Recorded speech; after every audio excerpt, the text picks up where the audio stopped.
Hello Gemini, Sun, Moon Rising, and Venus Signs. Kamusta kayo? Sana po ay nasa mabuti kayong kalagayan. Welcome back po sa Star Tarot. At kung bago kayo dito, welcome din po kayo. Please subscribe, like, share my videos, and leave me a comment po kung nakaresonate po kayo. Thank you. So, what else we have? We have chosen. Sabi dito, make a difference in people's lives. Wow, Gemini, so this could be your mission in life to make a difference in other people's lives. So siguro mayroong ditong yung siguro you're going to be their inspiration, you're going to be the rock. Alam mo yon, yung sa kung ano man pamamaraan ng pagtulong na gagawin mo, makakapagpabago ka sa takbo ng buhay ng ibang tao. No? So, maaring yan ang inyong mission sa ngayon. So we have distractions, control your thoughts and actions to help you stay focused.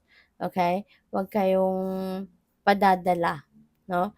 Huwag kayong padadala sa mga distractions, huwag kayong padadala sa mga temptations. Just focus on what you need to focus on, Gemini. Okay? Isa din 'yan sa sikreto kung papaano kayo magtatagumpay sa mga ginagawa ninyo. If you're going to put your 100% focus on what you are doing, then sigurado ka wala kang masasayang na oras, wala kang masasayang na pagkakataon, and you will be able to focus on what you are going to achieve, 'di ba? Or kung ano man ang gusto mong ma-accomplish. So make sure na you are controlling your thoughts, 'di ba? At huwag kayong padadala sa mga temptation sa paligid, sa mga distractions sa paligid.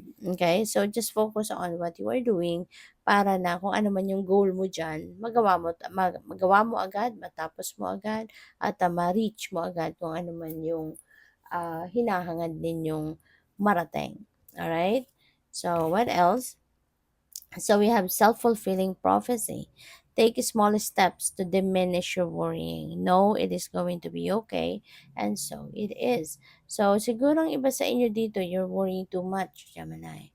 Okay? You're worrying too much. At alam mo, maaaring nag-worry ka because ano man ang pinag-worry mo, hindi man yan nangyayari pa eh. That's not an existing hindi yan existing na sitwasyon. Hindi pa nangyayari, but you are worrying too much. So, in a way, parang you are self-prophesying. Kasi, di ba, kung ano yung iniisip natin, that's what we are creating sa buhay natin. Kung ano yung iniisip natin, yan ang nagiging resulta or yun ang nagiging outcome, 'di ba? Na yun ang makikita natin sa ating 3D reality, 'di ba? Kaya as much as possible, iwasan ninyong mag-worry, iwasan ninyong mag-isip ng negativity. Kung gusto ninyo na maging positibo ang makita ninyo sa realidad, then sa isip nyo pa lang, kontrolin nyo na yung iniisip ninyo. 'Di ba? Only think positive thoughts so that yung makita mo sa 3D reality mo will be positive and good uh, circumstances and situations. Okay?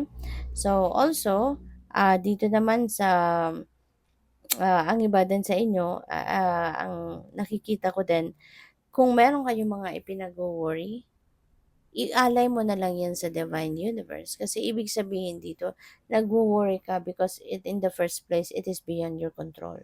Hindi mo yan kontrolado. Kaya nagwo-worry ka. Otherwise, kung kontrolado mo ang bagay na yan, hindi ka mag-worry because you know what to do at alam mo kung papaano mo yan ina-navigate na sitwasyon. But you are worrying because it is beyond your control. So why would you worry? Why would you think of those things na hindi mo naman kontrolado? 'Di ba? Kasi feeling ko, hindi pa 'to nangyayari. It's non-existent. 'Di ba? Kaya ka nagwo-worry. Otherwise, kung nakikita mo na, kung nandiyan na, alam mo na ang gagawin mo diyan. 'Di ba? So, just lift it all up to God. Huwag ka nang mag-worry. It's just making you stressed out.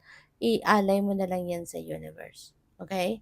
Magdasal ka, ialay mo, ialay mo yan sa universe. Siya nang bahala, 'di ba? Natulungan ka.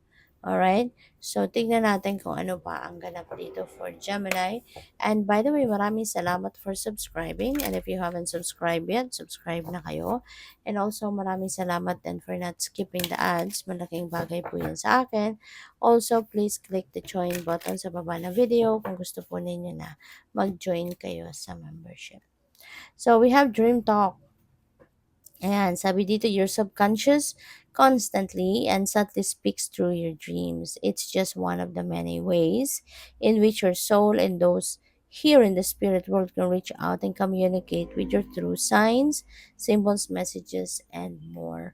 Ayan. So, you know what, Gemini, maaari, no, na meron kayong mga napapanaginipan lately at yung mga napapanaginipan ninyo, those could be messages from the universe, maring mga gabayan sa iyo ng universe, or o pwede rin na those are messages from your loved ones na nasa kabilang buhay na. Okay? Kaya pay attention to those dreams. Kung anong nakikita ninyo at hindi ninyo alam kung anong ibig sabihin, simple lang, i-Google ninyo yan. Kasi sa Google, ang dami-dami na nag-explain ng kung ano yung dream meaning. No? Anong ibig sabihin ng mga napapanaginipan natin. So, it's either message yan ng universe or nagpaparamdam sa'yo, may mensaheng pinapadala sa inyo ang mga mahal ninyo sa buhay, no? Na nasa other side na. Okay? They are trying to communicate with you, okay, through your dreams and also through signs, symbols, and synchronicities. Okay? So, what else? We have synchronicity. See, speaking of synchronicity, look at this. 'Di ba? So, talaga naman, ano, maaari na merong mga padala talaga sa inyo na mga synchronicity ang it's either yung divine universe or yung mga angels ninyo or baka yung mga loved ones ninyo. So, kung hindi rin ninyo alam, no, kung ano yung mga ibig sabihin ng mga synchronicity na nakikita ninyo, then Google them. Okay, i-Google mo. Ano yung spiritual meaning ng mga 'yan. Yung mga isang isang example na ng mga synchronicity is yung angel numbers. Yung mga repeating numbers, baka meron kayong nakikita lately, no, na 'pag tumitingin kayo sa mga plate number sa sasakyan, mga body number ng mga sasakyan, ng mga bus, mga ganyan, or sa orasan, no, kapag tumitingin kayo sa orasan, maaaring nakikita ninyo, 'di ba? Mga 777, baka may nakikita kayong 444, 333, 111, mga ganyan, or 1111. Those are synchronicities. And if it's catching your eyes at paulit-ulit, ibig sabihin, that has a message for you. So, kung hindi mo alam ang ibig sabihin nun, pwede mong panuorin yan dito sa YouTube. Maraming nag explain na dito sa YouTube ng mga synchronicity number meanings, mga ganyan, or even sa Google, no? So, basahin ninyo yan kasi marami pang mensahe na gustong ipadala sa iyo ang universe or yung mga loved ones ninyo. So, we have find your center.